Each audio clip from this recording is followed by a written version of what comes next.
మన తండ్రి అయిన దేవుని యొద్ద నుండి, ప్రభు అయిన యేసుక్రీస్తు వారి యొద్ద నుండి కృపా సమాధానములు మీ అందరికీ కలుగును కాక. ఆమేన్. జనవరి నెల 13వ తారీఖు కొరకై ఏర్పాటు చేయబడిన ఎడారిలో సెలయేర్లు అనుదిన ధ్యాన భాగమును చదువుచున్నాను. వాక్య భాగము: మనలను ప్రేమించిన వాని ద్వారా మనము వీటన్నిటిలో అత్యధిక విజయం పొందుచున్నాము. రోమా 8:37 ధ్యాన భాగమును చదువుచున్నాను. ఇది విజయం కంటే ఇంకా ఎక్కువైంది. ఇది ఎంత సంపూర్ణ విజయం అంటే, మనం ఓటమిని, వినాశనాన్ని తప్పించుకోవడమే కాక మన శత్రువులను తుడిచిపెట్టేసి విలువైన దోపుడు సొమ్ము చేజిక్కించుకొని అసలు ఈ యుద్ధం వచ్చినందుకు దేవునికి కృతజ్ఞతలు చెప్పేలా చేసే విజయం. మనం అత్యధిక విజయాన్ని ఎలా పొందగలం?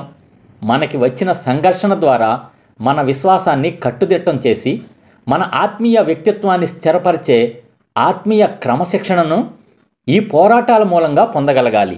ఆత్మీయ జీవితంలో మనం వేళ్లు పాతుకుని వర్ధిల్లాలంటే శోధన అవసరం. కొండలోయల్లో వీచే బలమైన గాలి ఆ కొండల్లో పెరిగే దేవదారు వృక్షాల వేళ్ళు లోతుగా పాతుకుపోవడానికి కారణమవుతుంది.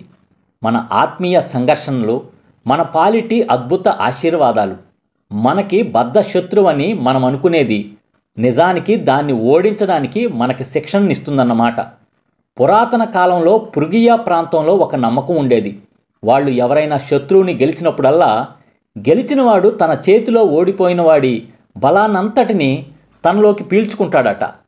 ఆ విధంగా అతని తేజస్సు, శక్తి పెరుగుతాయట. అలానే మనం ఒక శోధనని విజయవంతంగా ఎదుర్కోగలిగితే మన ఆత్మబలం రెట్టింపు అవుతుంది. ఈ విధంగా మన శత్రువుని ఓడించడమే కాకుండా మన పక్షంగా దాని చేత పని చేయించుకోవచ్చు. ఫిలిష్తీయుల భుజాల మీద ఎక్కడం గురించి యెషయా మాట్లాడతాడు. యెషయా 11:14. ఈ ఫిలిష్తీయులు ఇశ్రాయేలీయులు బద్ధ శత్రువులు. అయితే ఇక్కడ అంటున్న దాని ప్రకారం ఇశ్రాయేలీయులు వాళ్ళని జయించడమే కాకుండా తమని ఇంకా మిగిలిన విజయాలు పొందడానికి వాహనాలుగా వాళ్ళని ఉపయోగించుకుంటారట. తెలివైన నావికుడు గాలివాటును బట్టి తెరచాపనెత్తి ఆ ప్రకృతి శక్తిని తనకు అనుకూలంగా వినియోగించుకోవడం లాంటిది ఇది. అలాగే జయాన్ని అనుగ్రహించే దేవుని కృప మూలంగా మన ఆత్మీయ జీవితాల్లో మనకి విరోధంగా అనిపించే వాటిని అనుకూలంగా మార్చుకోవడం మనకి సాధ్యమే. నాకు వ్యతిరేకంగా జరిగిన ఈ సంఘటనలు సువార్త వ్యాప్తి కోసమే జరిగాయి అని ప్రతిసారి చెప్తుండాలి. కడుపులో చల్ల కదలకుండా ప్రశాంతంగా బ్రతకగలగడం అనేది క్షేమకరమైన జీవితం అని అందరూ అనుకుంటారు. కానీ మహాపురుషులైన వాళ్ళ జీవితాలు ఇందుకు వ్యతిరేకంగా చెబుతున్నాయి. కష్టాలను భరించగలగడమే మనిషిని ఉన్నతుడుగా చేస్తుంది. కేవలం బ్రతుకు వెళ్ళబుచ్చడానికి, శక్తివంతమైన నిండు బ్రతుకుకి తేడా ఇదే. కష్టాలు వ్యక్తిత్వాన్ని పెంచుతాయి. మా ద్వారా ప్రతి స్థలమందును క్రీస్తును గూర్చిన జ్ఞానం యొక్క సువాసనను కనబర్చుచు ఆయన యందు మమ్మును ఎల్లప్పుడూ విజయోత్సవంతో ఊరేగించుచున్న దేవునికి స్తోత్రము. 2 కొరింథీ 2:14. ఇదే ఈ దినమునకై ఏర్పాటు చేయబడిన ఎడారిలో సెలయేర్లు అనుదిన ఆత్మీయ అల్పాహారము. సమస్త జ్ఞానమునకు మించిన దేవుని కృపా సమాధానము ప్రభువైన యేసుక్రీస్తు వలన మీ హృదయములకు, మీ తలంపులకు కావలి ఉండును గాక. ఆమేన్. Praise the lord. షాలోమ్. ప్రార్థన. పరిశుద్ధుడా, ప్రేమ కలిగిన తండ్రి, జీవం కలిగిన దేవ, జీవాధిపతి, మా కొరకు ఇచ్చిన మరి యొక్క అద్భుతమైన వర్తమానం బట్టి వందనములు, స్తోత్రం చెల్లించుకుంటున్నాం తండ్రి.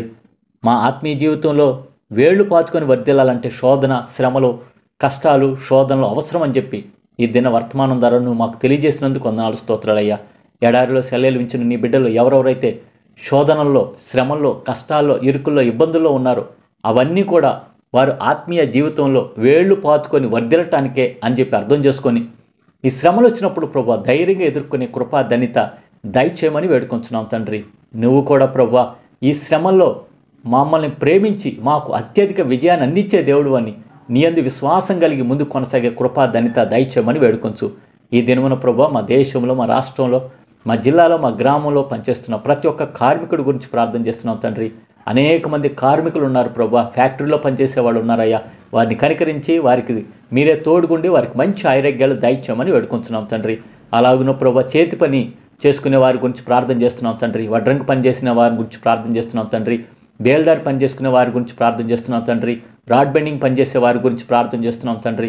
ఇంకా అలాగే పెయింట్ పని చేసే వారి గురించి ప్రార్థన చేస్తున్నాను తండ్రి. ఇంకా అనేక రకాలైన కూలీ పనులు చేసుకునే వారి గురించి ప్రార్థన చేస్తున్నాను తండ్రి. అందరినీ పేరు పేరు వరుసన దీవించి ఆశీర్వదించి వారందరికీ మంచి ఆరోగ్యాలు దయచేయమని వేడుకొంచున్నాం తండ్రి.